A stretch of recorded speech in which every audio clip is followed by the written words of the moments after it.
5월 초에 행사가 많지요. 어린이날, 어버이날, 스승의날 그런 거 생각하면은요 공부가 안 돼요. 5월 지나면 또 괜찮냐? 6월 달도 뭐 현충의 달이잖아요. 뭐 또 엄숙해야 되는 달이고 7월 달, 8월 달이면 휴가 가잖아. 주위에서 다 놀러 다니고 휴가 다니고 날은 더웠고 막 짜증나고 지나면 이제 9월 달이면 추석이 가까워. 이것저것 생각하면요 앞으로 시험 보러 갈 때까지 뭔 그렇게 걸리는 게 많아. 그 일일이 생각하면요 그냥 공부 안 하는 게 나아요. 그렇죠? 앞으로 10월 달까지는 그냥 나주고수하고 공부만 해야 돼. 그래야. 저도 요새 공부하고 있어요. 등기법. 열받아서 공부 시작했어요. 등기법을 좀 공부해야 예전에 했었는데 다 까먹어가지고 자꾸 까먹어. 등기법도 막 많이 바뀌었더라고요. 또 공부할 때하고 다르게. 특히 예규구 같고 선례 같은 거 보면 개 짜증나죠. 저도 공부해. 뭘 꼭 위해서 공부하는 게 아니라 알기 위해서. 근데 여러분들은 목적이 있잖아. 시험 합격이라고. 더 해야지. 저보다 더 해야지. 그죠? 하물며 저도 말이에요. 공부하는데 말이에요. 여러분들이 놀러 다니고 그럼 되겠어 안 되겠어요? 공부 시험 보려는 분들 놀러 다니고 말이에요. 제가 왜 이렇게 잔소리 하는지 아세요? 제가 맨날 옛날 공부할 때 맨날 놀러 다녔어. 공부하는 사람들이 이렇게 모여가지고 꽃구경 다니고 산 다니고 말면 놀러 다니고. 그래도 요 모양 옷걸이 된 거야. 누구보다도 잘 알아 떨어지는 방법을. 떨어지는 방법을.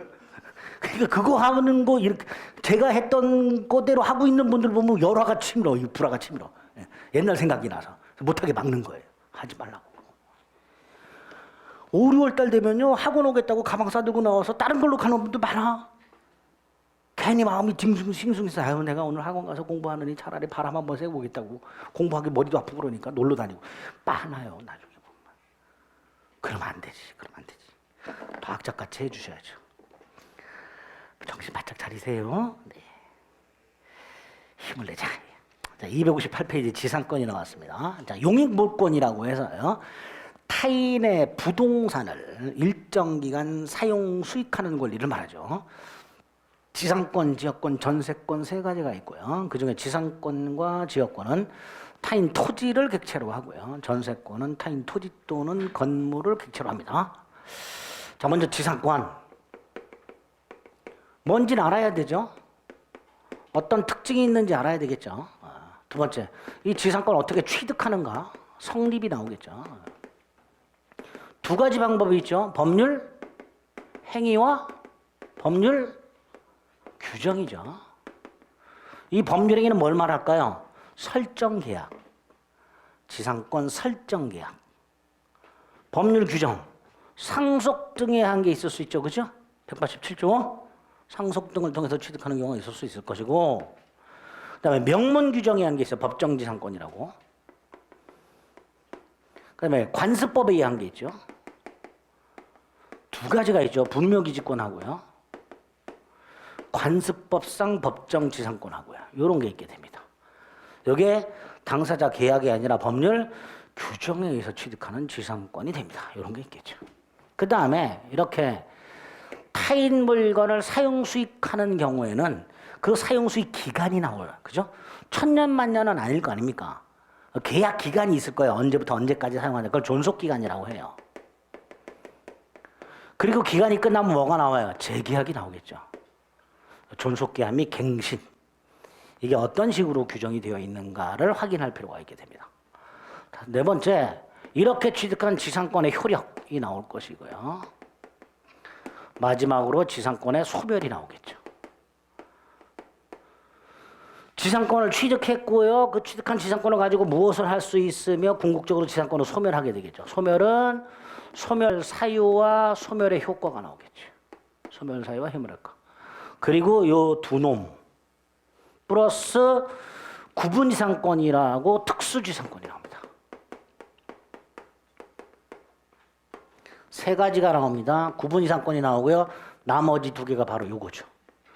분묘기지권하고 관습법상 법정상권. 이런 식으로 목차가 구성이 되어 있고요. 전체적으로 한 문제 정도 나온다고 생각하시면 되죠. 한 문제 정도 나오니까 한 기로 듣고 한 기로 흘리셔도 되고요. 또는 조문 위주로 정리하시면 충분합니다.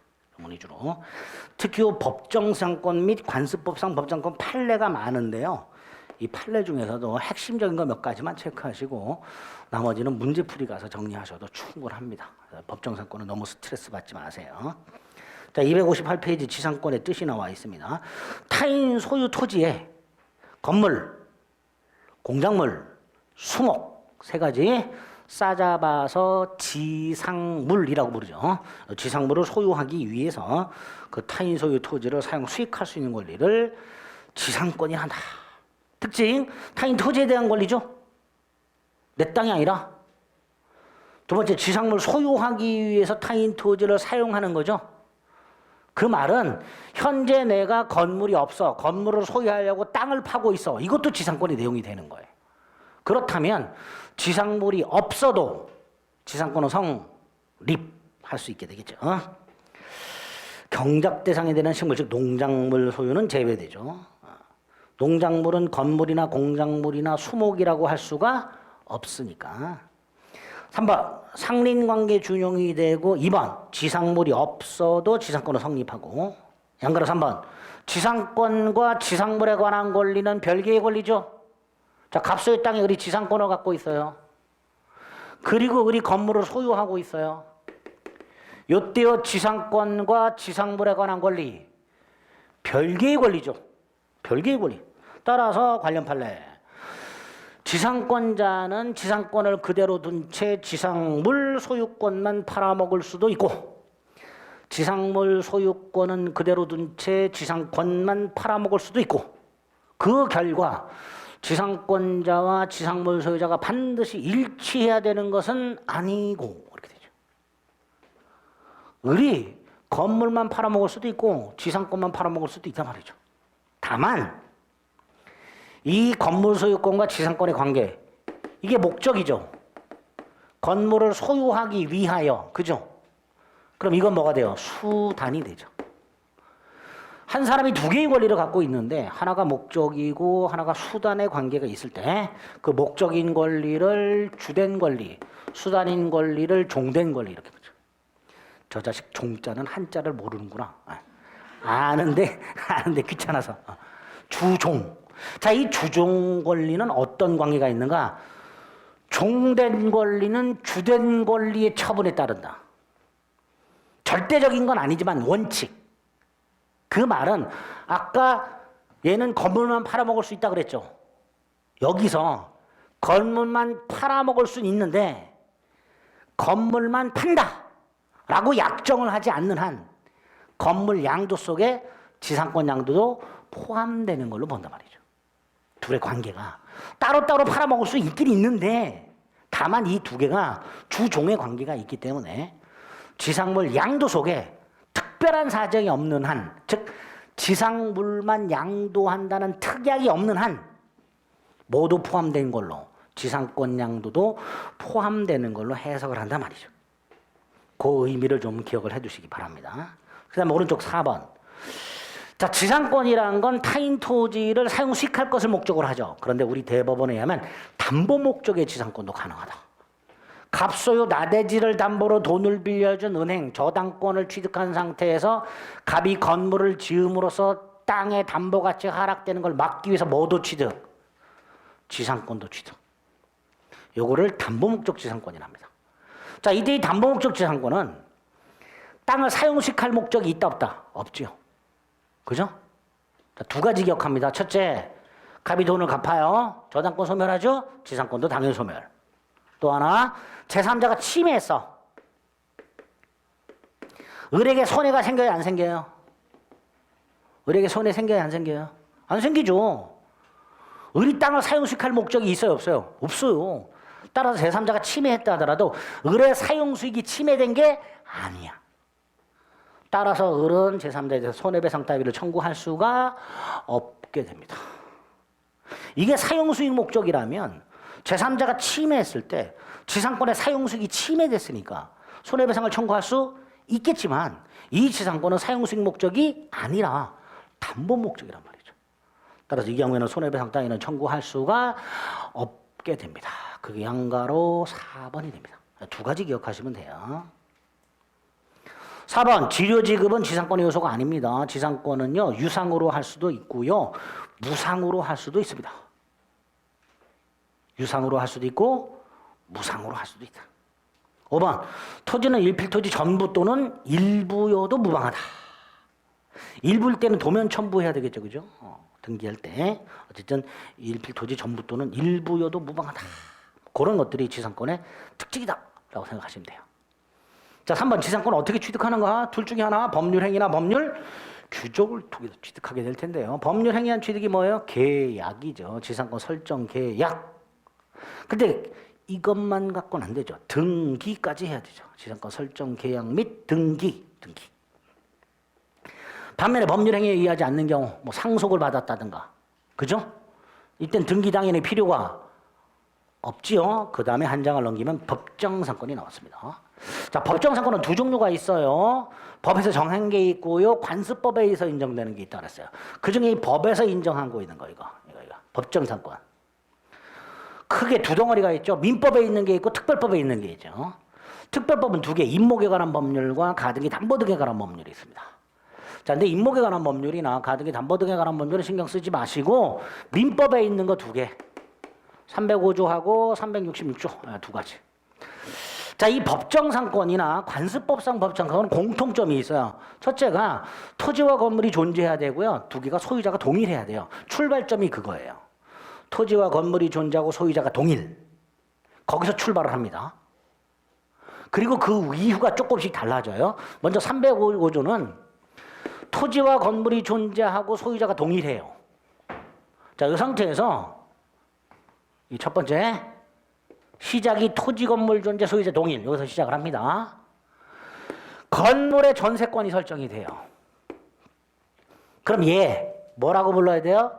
전세권 설정자가 되죠. 자신의 건물의 전세권을 설정해 준 사람. 전세권 설정자 이렇게 돼요. 자, 이 상태에서 갑이요. 땅만 팔아요. 자, 그럼 얘는 뭐가 돼요? 대지의 특별 승계인이 됩니다. 뭐가 된다고요? 대지의 특별 승계인. 그 결과 땅과 건물의 소유자가 달라졌죠. 요때요. 건물 소유자가 법정상권을 취득합니다. 즉 대지의 특별 승계인은 전세권자가 아니라 전세권 설정자에 대하여 지상권을 설정한 것으로 본다. 그게 305조 법정상권입니다. 근데 이 305조는 이런 경우가 거의 없어요. 거의 없죠.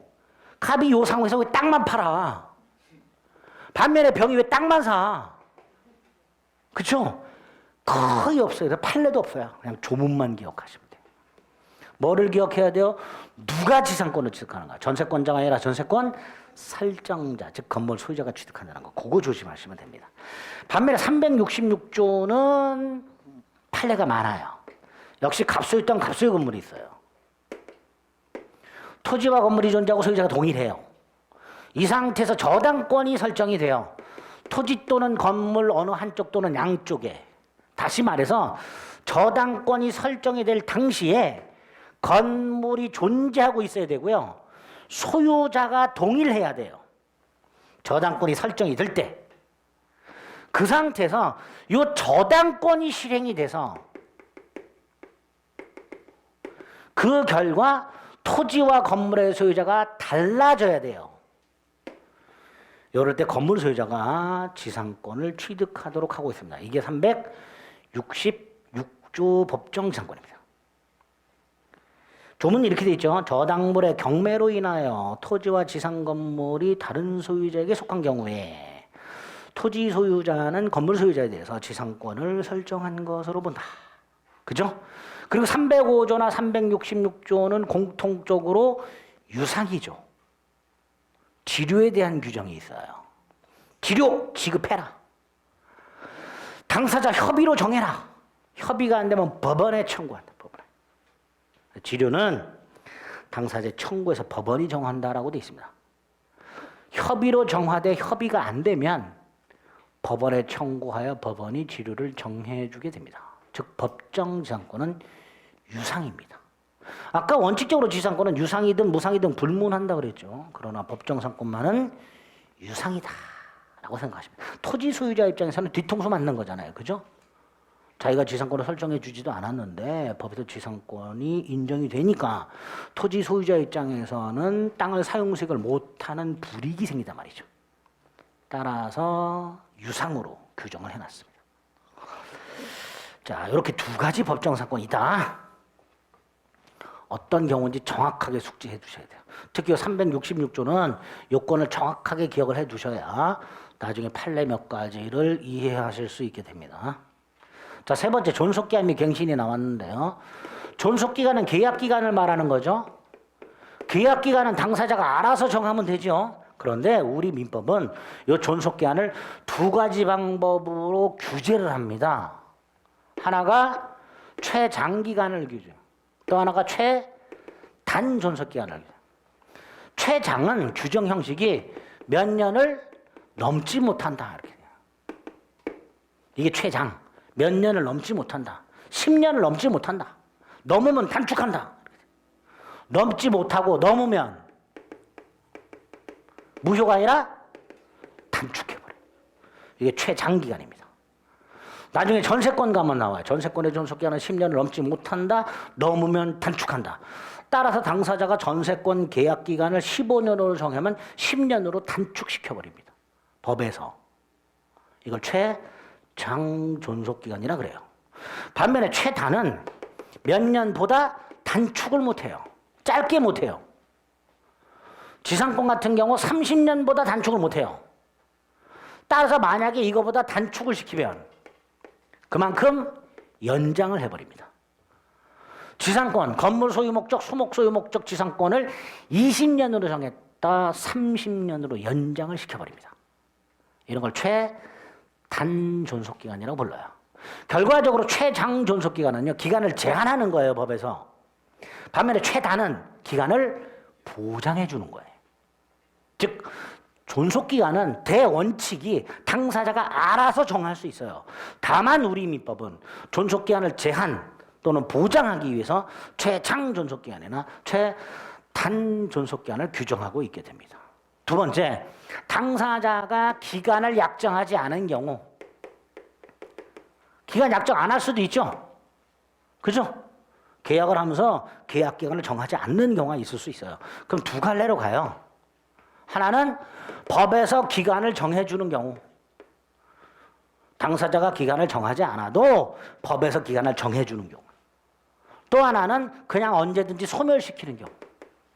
두 가지 중에 하나. 기간을 정하지 않으면 법에서 기간을 정해주는 경우가 있고, 아니면은 기간에 정함이 없는 걸로 보고 당사자가 언제든지 그 계약관계를 소멸시키는 경우, 이 두 갈래로 가게 됩니다. 존속기한은 크게 이렇게 뼈대가 있어요. 그럼 지상권은 최장 규정이 없어요. 최단위 규정이 있습니다. 이거 보십시오. 기간을 약정하지 않아요. 요게 정해져 있죠. 81조. 소멸은 없고 요게 정해져 있습니다. 결국 지상권은 최단 존속기간과 기간을 정하자면 법에서 기간을 정해주도록 되어 있습니다. 그걸 보겠습니다. 261페이지 맨 위에 280조. 지상권 설정 계약에서 존속기간을 정하는 경우 다음 연한보다 단축하지 못한다. 2항 전항의 기간보다 단축 기간을 정하면 그 기간까지 연장한다. 이게 뭐예요? 최단 존속기간이죠. 1호, 2호, 3호 세 가지 구조로 나눠서 견관 건물이나 수목 소유 목적이라면 30년 이상. 2호 전호 이외의 건물이라고 목조 건물 소유 목적 15년 이상. 3호 건물 이외의 공작물, 주차 타워 같은 거 생각하시면 돼요. 5년 이상. 이렇게 밑에 양가로 1번 최단 존속기간을 규정하고 있더라. 반면에 밑에 양가로 3번 최장 있다 없다? 없다. 그래서 맨 밑에 동그라미 2번 대법원에 의하면 영구무한의 지상권을 설정할 수도 있다. 몇 년을 넘지 못한다라는 규정이 없으니까 100년, 1000년 정할 수 있다. 뭐 그런 의미입니다. 뭐 정하는 경우는 없겠지만 그렇게 할 수도 있다. 그다음에 다음 페이지에 보면 기간을 정하지 않아. 그럼 둘 중에 하나라 그랬죠. 지상권은 기간을 정해줘요. 281조에서. 우리 전세권을 보면요. 미리 먼저 확인해 보죠. 288페이지. 288페이지를 보면 3번이 있어요. 전세권 존속기한을 약정하지 않은 경우. 이때는 법에서 기간을 정해주는 게 아니에요. 따라서 전세권 존속기한을 정하지 않으면 10년으로 본다. 그러면 큰일 나요. 이때는 313조 당사자가 언제든지 전세권 소멸을 통고할 수 있도록 해놨습니다. 그래서 존속기한을 약정하지 않으면 둘 중에 하나로 가는데 지상권은 법정기간으로 가는 거고 전세권은 소멸시키는 걸로 가는 거죠. 그죠? 구별하셔야 돼요. 다시 지상권으로 돌아옵니다. 262페이지. 지상권 설정 계약에서 존속기한을 정하지 않은 경우 법에서 정해준다 그랬죠. 281조 1항은 지상물의 종류와 구조를 정한 거예요. 예컨대 목적 업무 소유 목적. 근데 기간 안 정했어. 그 15년. 수목 소유 목적. 근데 기간 안 정했어. 그럼 30년. 2항은 그 지상물의 종류와 구조조차 정하지 않은 거예요. 뭘 소유하겠다라고 정하지 않은 거야. 그럴 때는 2호. 몇 년? 15년으로 보게 됩니다. 이런 식으로 존속기한을 약정하지 않았을 때 법에서 기간을 정하고 있다. 그게 지상권이다. 됐죠? 자, 그 다음에 계약기간이 끝났어. 그럼 갱신으로 간다고 했어요. 갱신은 민법의 세 가지 방법. 약정갱신이 있어요. 하부갱신이 있습니다. 법정갱신, 묵시적 갱신, 자동갱신이 있습니다. 법에서 정한 일정한 요건을 갖추면 갱신한 것으로 간주하는 것. 그게 법정갱신, 묵시갱신이에요. 이거는 당사자가 합의로 갱신하는 거고요. 요거는 법에서 정한 일정한 요건을 갖추면 갱신한 것으로 간주하는 게 법정갱신입니다. 세 번째가 갱신의 간접적 강제가 있어요. 여기 민법에 있는 거예요. 그리고 특별법에도 있죠. 주임법, 상임법.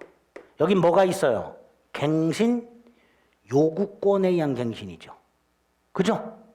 주임법, 상임법에만 있는 게 있어요. 뭐가 있어요? 갱신 요구권에 의한 갱신이 있습니다. 결국 우리 시험 범위에서 계약이나 권리를 갱신하는 방법은 특별법까지 합쳐서 총 4개. 약정갱신, 법정갱신, 갱신의 간접적 강제, 갱신 요구권에 의한 갱신, 총 4가지가 있게 됩니다. 그중에 민법은 요 3가지라 그랬죠. 자, 그중에 지상권. 어떤 계약 권리든 어떤 계약이든 합의로 갱신하는 걸 막지는 않습니다. 그건 당연히 인정이 되는 거예요. 규정이 있든 없든 약정갱신은 얼마든지 할 수 있습니다. 자, 문제가 법정갱신인데요. 지상권에는 법정갱신이 없어요. 이거 있지. 갱신의 간접적 강제. 이 갱신의 간접적 강제는 수단이 2개예요. 하나가 먼저 뭐부터 하고 갱신을 청구하고 거절당하면 지상물을 사라고 청구하고, 이거는 거절을 못하도록 해놨습니다. 요게 283조예요. 다시 말해서 갑소의 땅에 지상권을 가지고 있는 을이 지상물을 소유하고 있는 상태에서, 이 상태에서 지상권의 존속기간이 만료가 돼. 그런데 을 소유 뭐가 남아있어? 지상물이 남아있어. 존속기간이 만료가 됐는데 지상물이 남아있어. 이때 을은 갑에게 뭐 할 수 있어? 갱신을 청구할 수 있어. 계약 갱신. 근데 갑이 갱신을 원하지 않아. 그러면 을은 뭐 할 수 있다? 지상물을 사라. 건물을 사라. 이걸 청구할 수 있고, 이건 거절할 수 있다 없다? 없다. 무조건 사야 된다.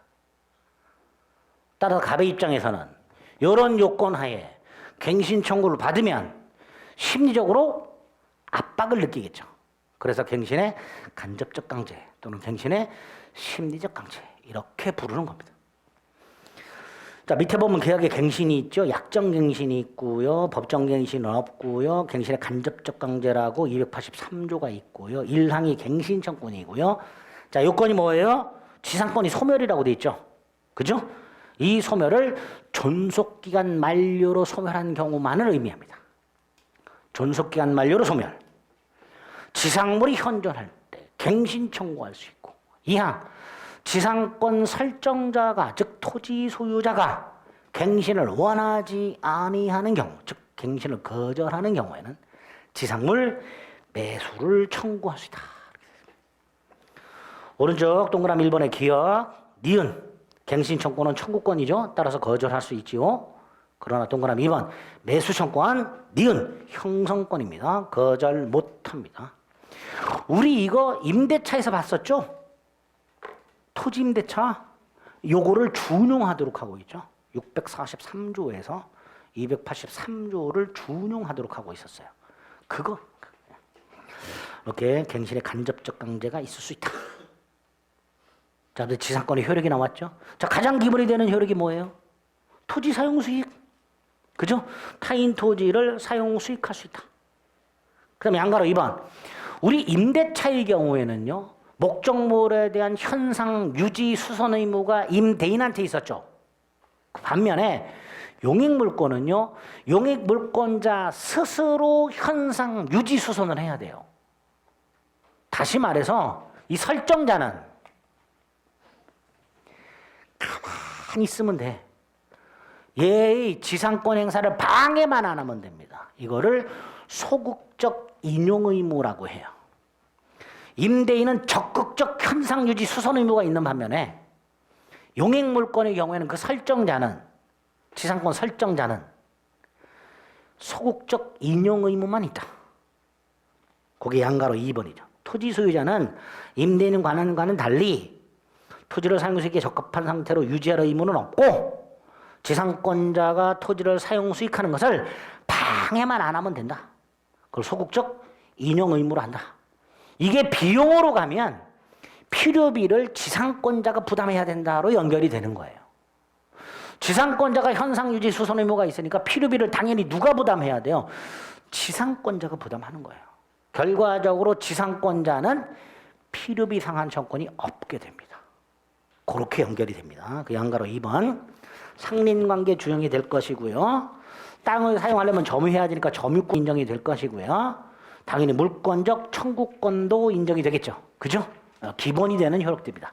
그 다음 중요한 게 다음 페이지 지상권 처분이 남았어요. 지상권자는 지상권 팔아먹을 수 있다 없다? 있다. 지상권 양도. 그죠? 또 존속기한 내 땅을 뭐 할 수도 있다? 임대할 수도 있다. 그리고 나중에 저당권에 가면요. 지상권에 저당권 설정할 수 있어요. 다시 말해서 이 지상권을 담보로 제공할 수 있어요. 지상권을 담보로 제공하고 돈을 빌릴 수 있어요. 그리고 지상권에다가 저당권 설정 등기를 해줬습니다. 지상권자는 지상권 양도할 수 있고 지상권을 담보로 제공할 수 있으며 존속기간 내에 토지를 임대할 수 있다. 두 번째, 설정자의 동의 따위는 받을 필요가 없다. 이게 임대차와 다른 점이죠. 임대인은 임차권을 양도하거나 목적물을 전대할 때는 임대인 동의를 받으라라고 돼 있어요. 그런데 지상권에는 그런 규정이 없어요. 그냥 지상권자는 양도할 수 있고 임대할 수 있다. 거기에 설정자의 동의를 받아 이런 말이 있어요? 없어요? 없어요. 그러니까 설정자 동의 없이도 지상권 양도, 담보 제공, 토지 임대할 수 있구나. 이게 두 번째. 세 번째, 당사자가 이거를 금지하는 특약을 하는 경우 있을 수 있죠. 이거 무효라 그래요. 우리 대법원이. 지상권 양도 금지 특약은 무효다. 우리 대법원에 의하면 지상권의 양도는 절대적으로 보장이 된다. 지상권자가 땅에다가 오랜 기간 동안 비용을 지출했잖아요. 자본을 투하했을 거 아니에요. 그거를 회수할 수 있도록 하기 위해서 지상권의 양도성은 절대적으로 보장이 됩니다. 즉 당사자 간에 금지 특약이 있다 하더라도 그 특약이 무효가 됩니다. 동그라미 2번의 기억과 니은. 대법원이 지상권의 양도성은 절대적으로 보장이 된다라고 말을 합니다. 그 다음에 구체적으로 동그라미 3번. 아까도 말씀을 드렸지만 지상권자는 지상권만 양도할 수도 있고 지상물만 양도할 수도 있죠. 그죠? 자, 이 상태에서 그러면요. 건물 양도할 수 있어요. 건물 담보 제공하고 건물의 저당권 설정할 수 있어요. 건물 뭐 할 수 있어요? 임대할 수 있어요. 규정이 없어도 을소유잖아. 을소유 건물이잖아요. 그죠? 자기 건물이니까 갑의 동의 없이도 건물 양도할 수 있고 건물 담보로 제공하고 돈 빌릴 수 있으며 건물 임대할 수 있지요. 얼마든지. 여기서 요 관계 아까도 말씀드린 따로따로 할 수 있다 없다? 있다. 그런데 주종의 관계가 있다 그랬어요. 그래서 동그라미 3번. 기억, 지상권과 지상물에 관한 권리는 독립적이기 때문에 따로따로 양도할 수 있다. 니은 다만 지상권은 수단이다. 따라서 지상물에 대한 종속적 관계가 있다. 그래서 디귿, 지상물을 양도했을 때 지상권도 함께 양도하는 걸로 본다. 특별한 사정이 없는 한. A, 지상물을 양도할 때 특별한 사정, 지상물만 양도한다는 특약이 없는 한 지상권도 함께 양도되는 것으로 해석을 한다. 그러면 보세요. 얘가 건물을 팔았어요. 병이 건물 소유권 취득하려면 건물 소유권 이전 등기해야 되죠. 두 번째, 지상권 양도도 포함되죠. 병이 지상권 취득하려면 어떻게 돼요? 당연히 지상권도 이전 등기 받아야죠. 그죠? 지상물 양도 플러스 지상권 양도. 즉 계약이 2개. 건물 파는 계약 및 지상권 파는 계약 2개. 따라서 건물 소유권도 이전 등기해야 되고 지상권도 이전 등기해줘야 되죠. 그게 B. 지상권이 붙은 건물을 팔아먹었을 때 그 건물 양수인이 건물 소유권 이전 등기하면 지상권은 이전 등기 없이 이전되는가? 아니다. 지상권도 따로 이전 등기 해야 한다. 그죠? 건물 이전 등기만으로는 건물 소유권을 취득할 뿐이고 지상권은 별도로 이전 등기 해야만 취득하게 됩니다. 반면에 건물이 경매가 되는 경우에는 이때는 187조가 적용되잖아요. 따라서 건물을 경락받은 사람은 건물 소유권 및 지상권을 등기 없이 취득하겠죠. 그죠? 그 구조를 잘 기억을 해두셔야 됩니다. B. 오른쪽 저당권 설정이 있죠. 371조 지상권 또는 전세권을 저당권의 목적으로 할 수 있다고 되어 있습니다. 이게 첫 번째 효력입니다. 자, 3번 지료지급이 나왔네요. 자, 지상권은 유상을 불문한다 그랬고요. 당연히 유상으로 할 수 있지요. 지료지급 약정할 수 있지요. 안 그래요? 2번 당사자 사이에 지료지급 약정이 있으면 지료지급 의무가 생깁니다. 그런데 동그라미 2번 그 지료지급 약정을 등기하지 않으면 제3자에 대한 관계에서는 무상이 됩니다. 여기서 제3자가 누구냐? 두 사람. 지상권 양수인, 토지의 신소유자. 둘 사이에 지료지급 약정이 있어요. 그 상태에서 지상권을 양도했을 때 얘도 지료를 지급해야 되는가의 문제가 생기는 거죠. 또 새로운 토지 소유자도 지료를 청구할 수 있는가의 문제가 생기는 거예요. 그죠? 그런데 요거는 지료가 등기가 되어 있는가에 따라서 달라지게 됩니다. 그게 3번의 양가로 2번의 동그라미 2번. 지료지급 약정이 있는데 그걸 등기해야 제3자에게 대항할 수 있다. 등기하지 않으면 제3자에 대한 관계에서는 무상이다. 따라서 각과 을 사이에 지료지급 약정이 있는데 등기가 안 돼 있는 상태에서 지상권 양수인, 토지의 신소유자 얘네들의 관계에서는 지료를 청구할 수가 없다. 무상이다. 그죠? 동그라미 2번이 되죠. 다음 페이지 양가로 3번 약정한 지료를 2년 이상 연체하게 되면 토지 소유자 즉 지상권 설정자는 뭐 할 수 있다? 지상권 소멸을 청구할 수 있다. 2년은 동그라미 1번의 두 번째 줄 연속 2년뿐만 아니라 통산 2년을 포함한다. 연속 2년뿐만 아니라 통산 2년을 포함하게 된다. 관련 판례 밑에 2번 형성권이다. 소멸을 청구하면 소멸한다. 말소, 등기 없이 소멸한다. 지상권 소멸을 청구할 수 있다고 법에서 규정을 해놨죠. 따라서 지상권 소멸 청구에 한 지상권 소멸은 267조 법률 규정에 한 소멸로 보고 따라서 말소 등기 없이 소멸한다. 세 번째 판례가 중요했던 거는 3번 갑소유 땅 을이 2년 연체 땅이 팔렸어. 신소유자가 전 소유자에 대한 2년 연체를 이유로 소멸 청구할 수 있는 거 안 된다. 새로운 토지 소유자에 관계에서 2년 이상 연체되어야 한다. 토지 소유권 양도 전후에 걸쳐서 2년을 연체했다 하더라도 새로운 토지 소유자, 즉 토지 양수인에 대한 관계에서 아직 2년이 되지 않았다면 토지 양수인은 지상권 소멸을 청구할 수가 없다. 이 판례도 아주 자주 등장하는 판례 중 하나입니다. 동그라미 4번은 뭘까요? 이런 경우 아까요. 지상권을 담보로 제공하고 여기다 저당권 설정할 수 있다 그랬죠? 그죠? 건물도 담보로 제공하고 건물에 뭐 설정할 수 있어요? 저당권. 즉 지상권이나 지상물이 저당권의 목적이야. 근데 얘가 2년을 연체했어. 그래서 소멸을 청구했어. 그럼 지상권 소멸하죠? 근데 여기서 지상권 소멸로 끝나지 않지. 이게 소멸했으니까 저당권 소멸하죠? 건물이 철거되겠지. 그럼 건물 저당권도 사라져버려요. 그럼 이 저당권자는 돈을 어떻게 회수하냐 말이죠. 이런 문제가 생길 수 있더라. 그래서 마련된 게 288조. 지상권이나 지상물이 저당권의 목적일 때 2년 지연체를 이유로 하는 소멸 청구할 수 있는데 그때 저당권자에게 통지를 해줘라. 그리고 상당한 기간이 지나야 지상권이 소멸한다. 그 상당한 기간 동안 이 저당권자는 다른 담보를 확보하라. 이렇게. 그래서 말했는 게 288조. 이것도 가끔 조문이 등장합니다. 양가로 4번.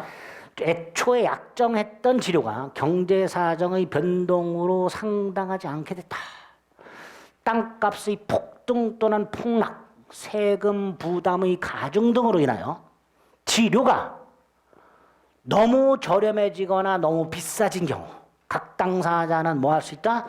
지료의 증액 또는 감액을 일방적으로 청구할 수 있다. 경제사정의 변동을 이유로 하는 지료 증감 청구권이라고. 이거 형성권이며 오른쪽 위에서 두 번째죠. 즉 증액 청구하면 증액되고요. 감액 청구하면 감액이 됩니다. 물론 상대방이 이의를 할 수는 있어요.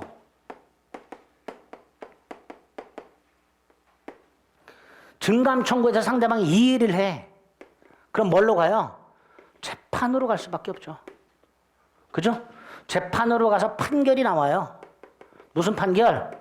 증액 또는 감액 판결. 증액 또는 감액 판결이 나와요. 근데 여기서 말하는 증액 또는 감액 판결은 법원의 판결에 의해서 증액 또는 감액되는 게 아니고요. 애초에 이 증액 또는 감액 청구가 있을 거 아닙니까?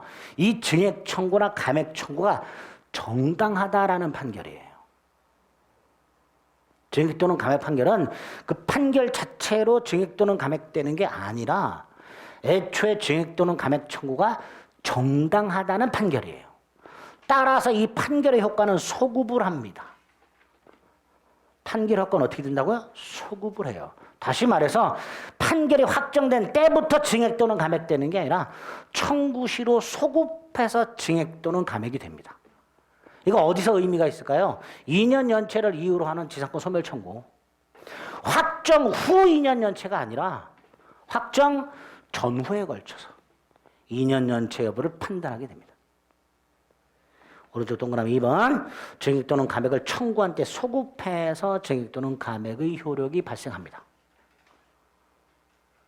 그래서 2년 지료 연체를 판단할 때도 판결 확정 후 2년 연체가 아니라 판결 확정 전후에 걸쳐서 2년 연체.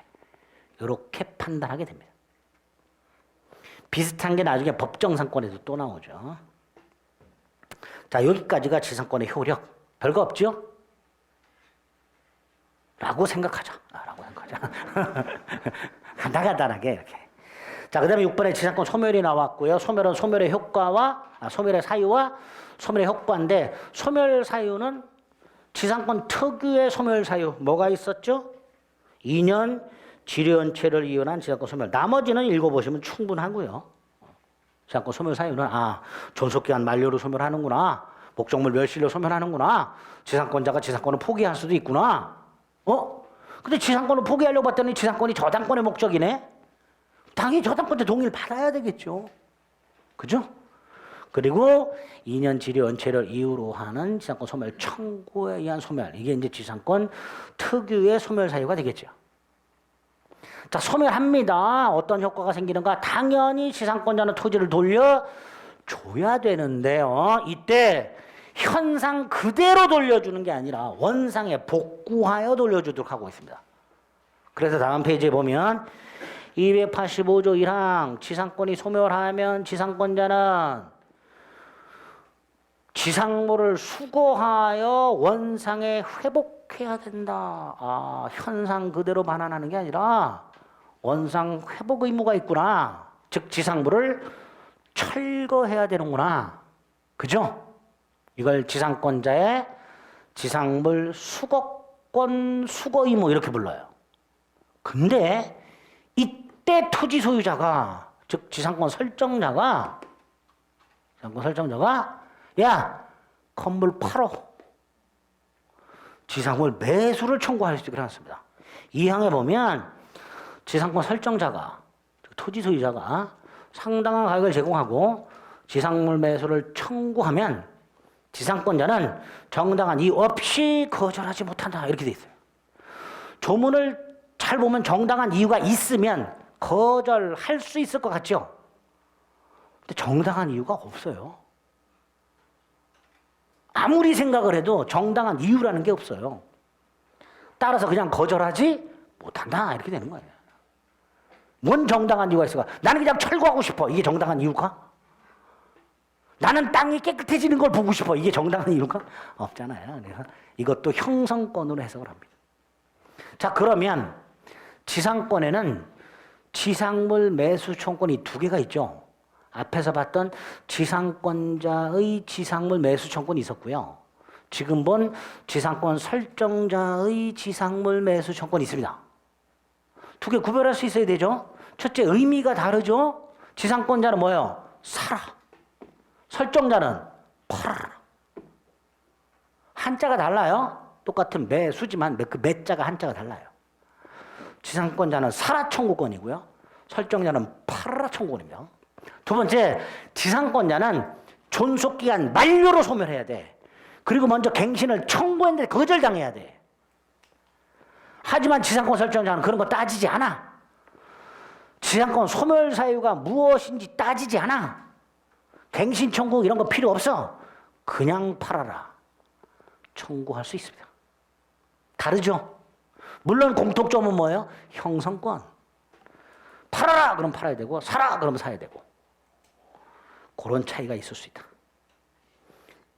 그래서 밑에 동그라미 2번 지상권 설정자의 지상물 매수 청구권과 동그라미 3번 지상권자의 지상물 매수 청구권을 다시 한번 구별해서 비교해 놨습니다. 맨 밑에 안가라 3번. 아까 지상권자는 필요비 상한 청구권 없다 그랬죠? 유익비 상한 청구권은 인정이 돼요. 그런데 규정이 없어. 뭐가 없다고요? 규정이 없어. 그럼 어떻게 해? 우리 저기 임대차에서 봤던 임차인의 유익비 상한 청구권을 유추 적용해서 그걸 적용해서 지상권자도 유익비 상한 청구권 인정이 된다라고 해석을 합니다. 이렇게 지문이 나오는 경우가 있어요. 지상권자는 필요비 상한 청구권은 없지만 없죠? 유익비상한 처권은 명문 규정으로 인정된다. 틀렸죠? 요게 틀렸죠? 명문 규정으로 인정되는 게 아니라 임차인의 비용상한 처권으로 유추 적용해서 인정될 뿐입니다. 됐죠? 여기까지가 지상권의 일반적인 내용이고요. 보통 여기서 시험 문제가 나와요. 다음 중 지상권에 관한 설명으로 옳은 것은 틀린 것은이라고 나오게 되면 지금 체크했던 것들이 지문으로 나오는 것들이에요. 반면 이제 특수지상권이라고 따로 물어보는 경우가 있고요. 그 중에 첫 번째가 구분상권인데, 구분상권은 어떤 건지 확인하고 특징만 생각하면 돼요. 구분상권은 타인 소유 토지의 지표는 사용하지 않고요. 지 하나, 지 상의 특정 구간의 범위를 정해서 지상권을 설정할 수 있는데 이걸 구분지상권이라고 하게 됩니다. 즉 구분상권은 지표는 사용 수익하지 않습니다. 따라서 수목 소유 목적으로는 구분지상권을 설정할 수가 없지요. 당연히. 건물 기타 공작물 소유 목적이 될 것이고요. 한국전력 생각하시면 돼요. 고압 전선 연결할 때 갑소유 땅 위를 지나간단 말이죠. 이럴 때 구분상권이 필요한 거죠. 자, 이때 두 번째, 구분지상권을 설정하고자 하는 그 땅에, 이 땅에 기존의 지상권자라든가 지상권을 목적으로 하는 저당권자가 있을 때 이 상태에서 구분상권을 설정하게 되면 충돌할 여지가 있죠. 그래서 전원 승낙을 받도록 하고 있습니다. 두 가지 기억하시면 됩니다. 구분상권에 의하고요. 특징 중에서 동그라미 2번 수목 소유 목적으로는 설정할 수 없다는 거 하고요. 다음 페이지 안가로 3번에 동그라미 2번 구분상권을 설정하고자 하는 땅에 기존의 지상권자라든가 지상권을 목적으로 하는 저당권자 등이 있다면 그 제한물권자 전원 승낙을 받아야 한다는 거. 그 정도만 구분상권에서 확인하시면 나머지는 일반 지상권하고 똑같아요. 자, 두 번째, 분묘기지권이 남았죠. 특수지상권이요. 분묘기지권은 단독으로 출제가 잘 되죠. 분묘는 묘지를 말하고요. 분묘기지권, 의. 일단 분묘기지권에 대해서는 법에 아무런 규정이 없고요. 이 분묘기지권에 관련된 내용들은 전부 대법원 판례 내용입니다. 자, 분묘기지권이 뭐냐? 타인 소유 토지에 분묘를 설치한 자가 그 분묘를 소유하고 분묘에 대한 소유권을 인정해줘요. 설치한 자가 분묘 소유권을 취득합니다. 즉 분묘는 흔히 보면 공작물로 보는 거예요. 뭘로 본다고요? 공작물로 봐요. 설치한 자가 소유권을 취득합니다. 그리고 이 분묘에 대해서 제사도 지내고 봉사도 하고 벌초 등을 통해서 수호도 할 목적으로, 이런 걸 목적으로 분묘가 설치되어 있는 바닥면, 이걸 분묘 기지 플러스 주위의 공지를 사용식할 수 있는 관습법적으로 인정되는, 즉 대법원이 인정하고 있는 지상권 비스무리한 물권, 지상권 유사의 물권, 그거를 분묘 귀지권이라고 합니다. 분묘기지 소유권이 아니고요. 지상권하고 비슷하다라고 생각하시면 돼요. 그게 분묘 귀지권입니다. 자, 분묘기지권은요. 그 목적이 뭐예요? 제사수호 봉사죠. 근데 이 분묘가 가묘야, 가묘. 즉 유골이 안장이 되어 있질 않아. 여기다 가서 제사 지내고 그러진 않을 거 아니에요. 따라서 일단 분묘기지권이 인정되지 않는다. 그렇게 되겠죠. 그게 오른쪽 맨 위에 판례. 자, 한가로 2번 분묘기지권을 취득하는 방법 셋 중에 하나. 첫째, 토지 소유자의 승낙을 얻어 분묘를 설치. 가장 깔끔하고 바로 취득하죠. 그다음 니은 토지 소유자의 승낙이 없이 분묘를 설치하고 몇 년 경과? 20년 경과. 그럼 분묘기지권을 시효취득. 첫째 조심할 거, 이 분묘 설치는요, 장사 등에 관한 법률 시행 전 설치해야 됩니다. 장사 등에 관한 법률 2001년도 1월부터 시행이 됐는데요. 그 2001년도 1월부터 시행된 장사 등에 관한 법률에서는 그 이전에 매장 및 묘지에 관한 법률에서는 없었던 새로운 규정을 신설했어요. 타인 토지 무단 설치 금지 규정이 신설이 됐습니다. 따라서 장사 등에 관한 법률 시행 이후에 무단 설치는 인정이 안 됩니다. 그러니까 그 전. 두 번째, 분묘기지권을 시효취득하는 거죠. 분묘기지 소유권을 시효취득하는 게 아닙니다. 이것도 조심하셔야 돼요. 분묘기지권을 시효취득하는 거지. 분묘기지 소유권을 시효취득하는 게 아닙니다. 따라서 소유의 이사는 필요 없습니다. 즉 타주점이에요. 그게 시효취득이에요. 그 두 번째 방법이고요. 세 번째 방법은 법정상권하고 비슷해요. 갑소유 땅에 갑이 분묘를 설치해. 갑이. 그럼 갑소유 땅 갑소유 분묘잖아요. 그 상태에서 분묘 이전 특약 없이 땅만 팔아요. 그러면 토지 소유자와 분묘 소유자 달라졌죠? 이럴 때 갑이 분묘 기지권을 취득한다. 그게 세 번째 방법입니다. 자, 이때 이 디귿 법정상권하고 비슷하잖아요. 잘 보세요. 토지와 분묘가 동일인 소유였다가 토지 매매 등을 통해서 토지와 분묘의 소유자가 달라졌을 때 분묘 소유자가 분묘 기지권을 취득하니까 법정상권하고 구조가 똑같죠. 따라서 유상. 디귿 유상. 즉 지료를 지급해야 돼요. 자, 이때 언제부터 지급하느냐? 법정 분묘기지권이 성립한 때부터 지료 지급 의무가 있단 말이에요.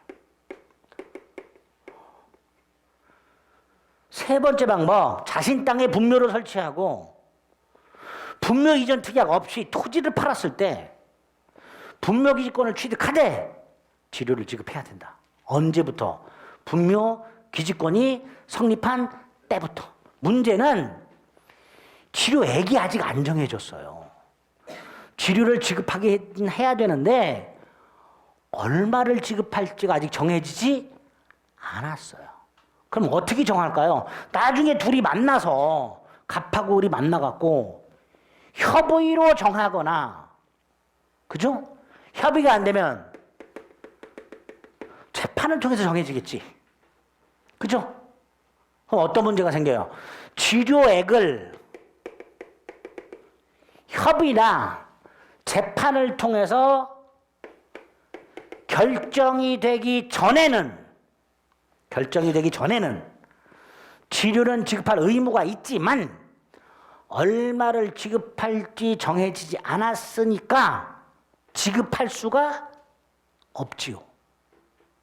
그죠?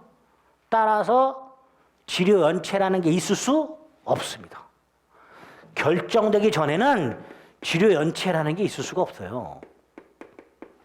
그런데 결정이 되면 그 결정 효과는 소급을 한단 말이죠. 따라서 2년 지료 연체를 이유로 하는 지상권 소멸을 청구할 때 결정 후 2년이 아니고 결정 전후 2년 연체.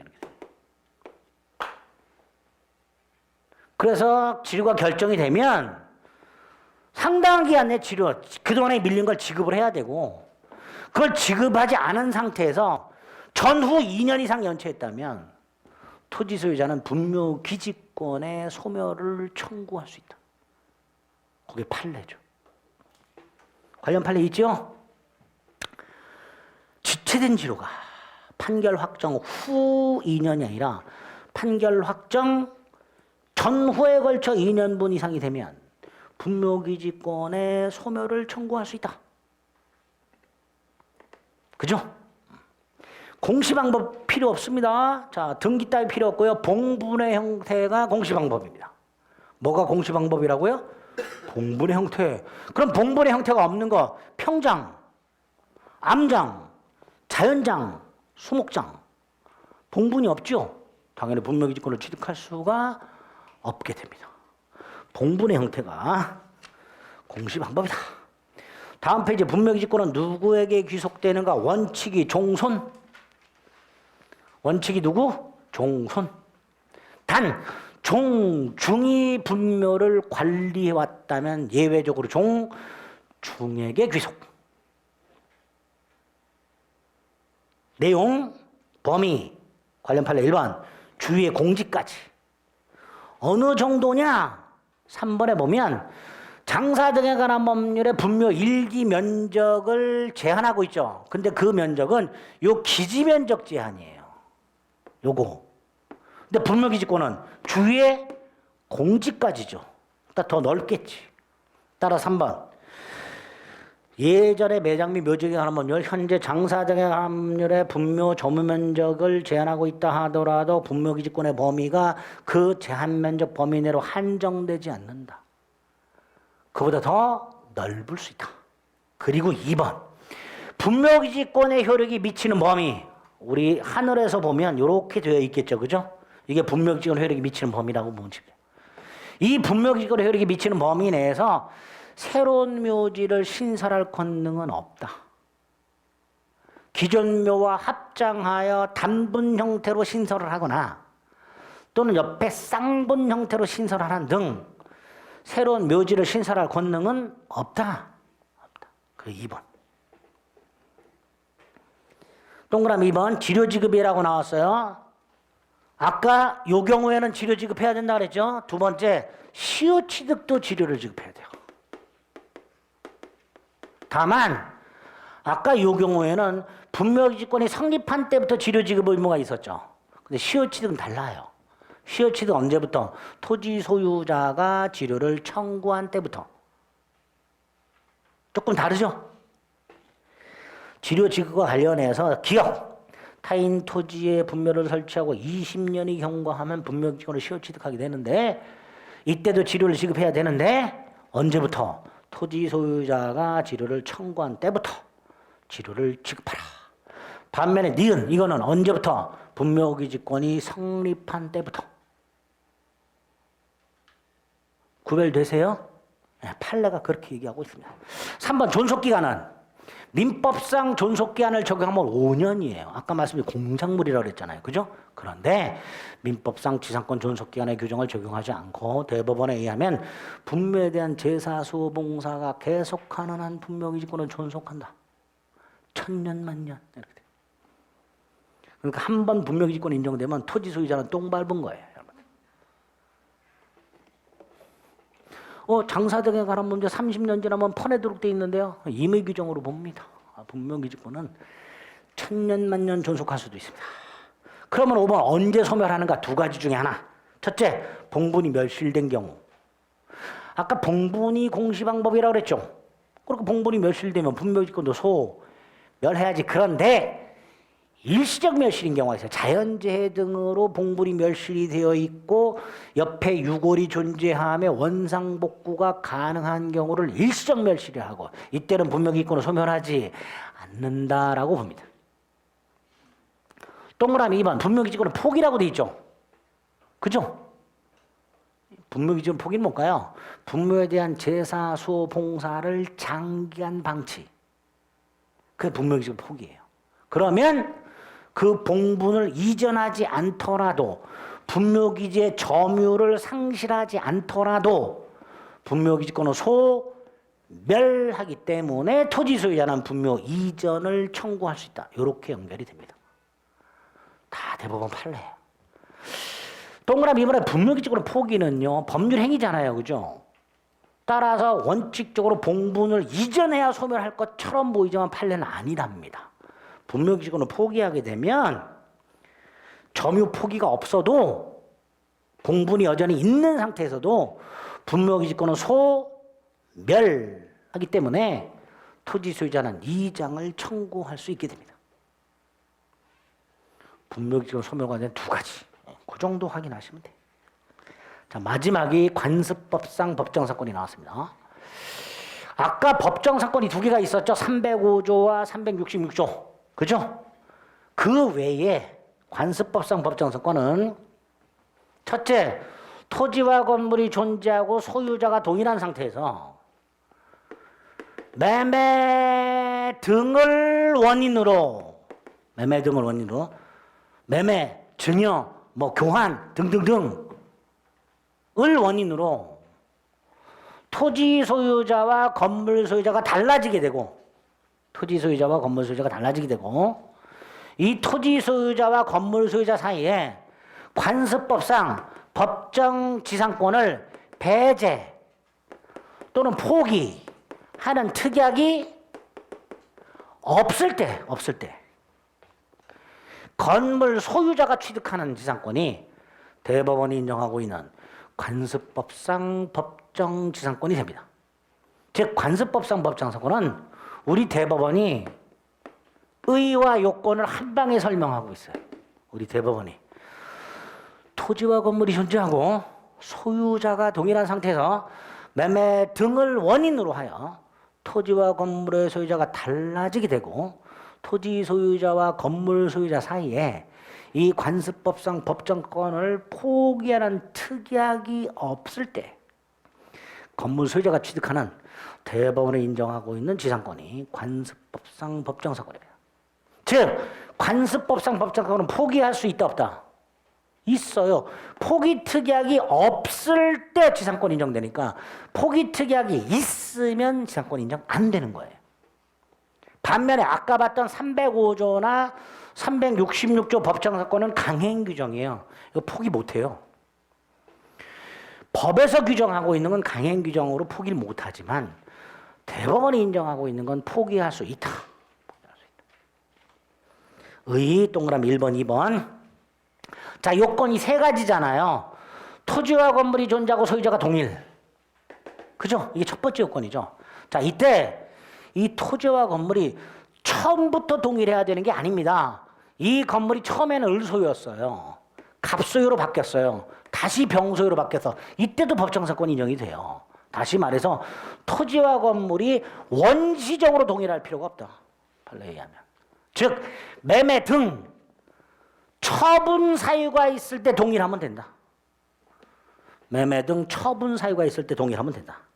성립요건의 동그라미 1번에 니은 두 번째 줄 원시적으로 동일인 소유였을 필요는 없다. 다시 동그라미 1번 토지와 건물이 존재하고 소유자가 동일하다면 그 건물은 미등기 건물이어도 되고 무허가 건물이어도 된다. 적법한 등기된 건물일 필요는 없다.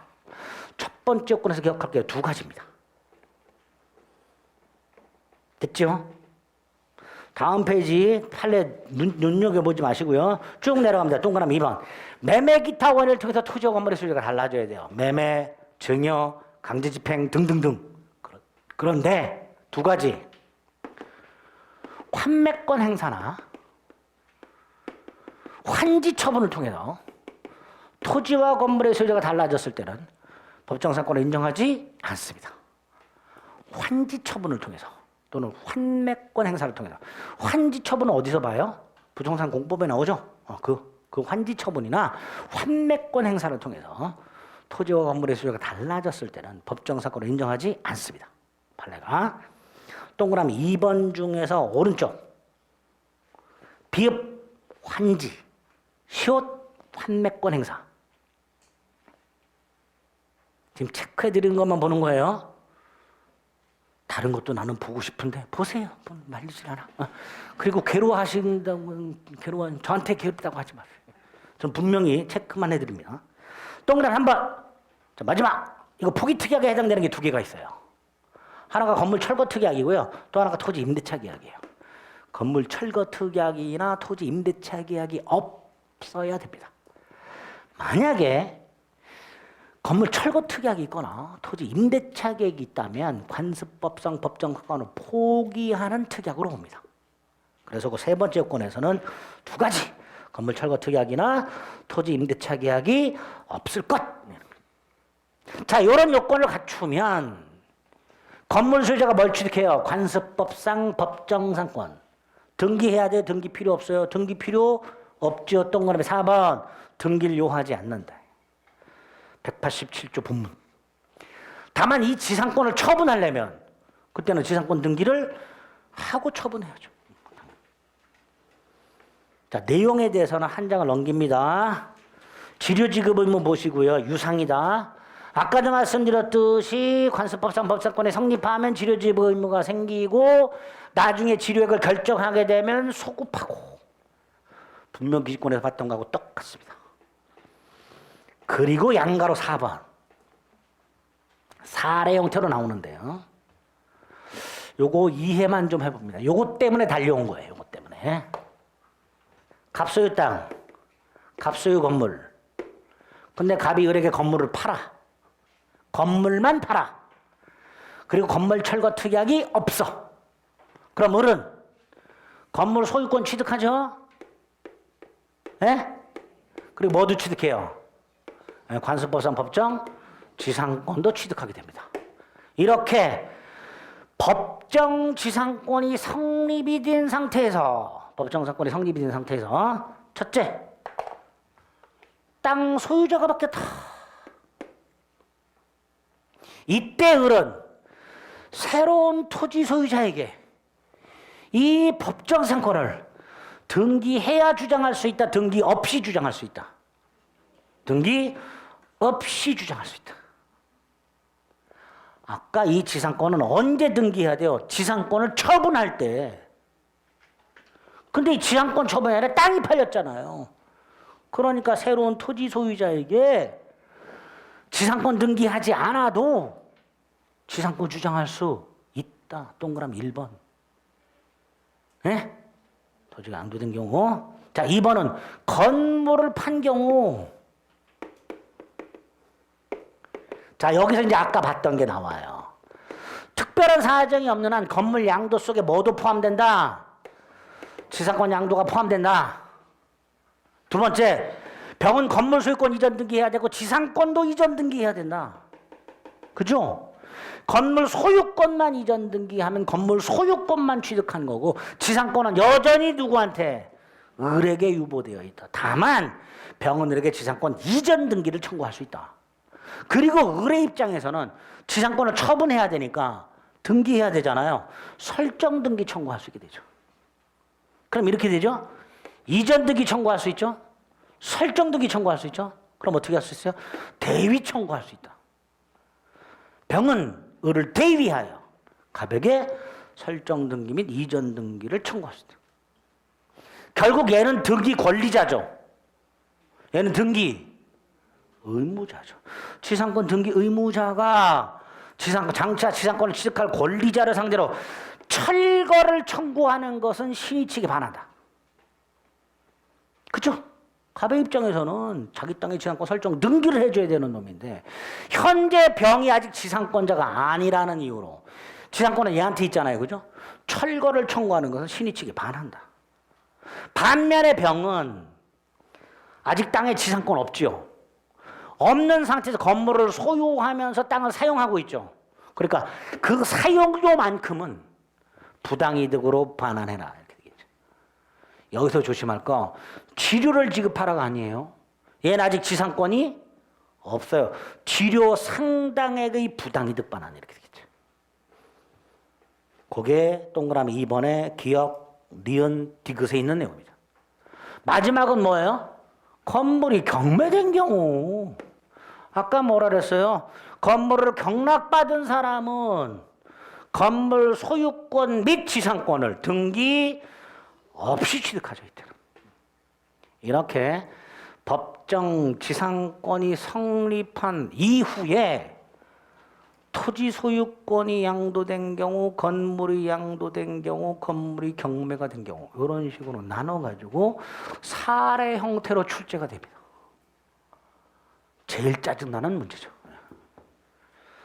여기까지가 관습법상 법정상권과 관련된 거다. 지상권 앞으로 시험 문제 나올 만한 거 법정상권 판례 빼고는 전부 설명을 드린 거예요. 됐죠? 네. 나머지 지역권부터 저당권까지는 아까 말씀드린 대로 놀러 갈 생각 하지 마시고 연휴라고 막 그러지 마요.